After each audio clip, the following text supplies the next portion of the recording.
আর দেখেন কেলওয়াই লাগানো আছে, হিটার ভোল্টেজটা যেটা থাকে আমাদের হিটার ভোল্টেজটা কিন্তু এটাতে ছিল না।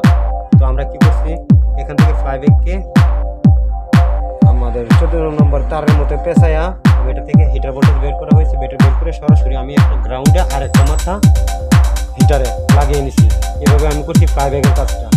দ্বিতীয়ত আমি যেখানে গিয়ে বাধাপ্রাপ্ত হয়েছি, আমার টিভি রান হয় ঠিক এই সাদা সমস্যা ফেস করতেছিলাম। এই জন্য আমি আমার খেয়াল করে দেখলাম আমার সিস্টেম আইসিতে মানে প্রসেসর আইসিতে 8 ভোল্ট ঠিক আছে, 5 ভোল্ট ছিল না। এই যে আমার এখানে 8 ভোল্ট ঠিক আছে, 5 ভোল্ট ছিল না। তো আমি এখানে কী করছি, আপনাদের সামনে তো কাজটা করলাম, একটা 7805 একটা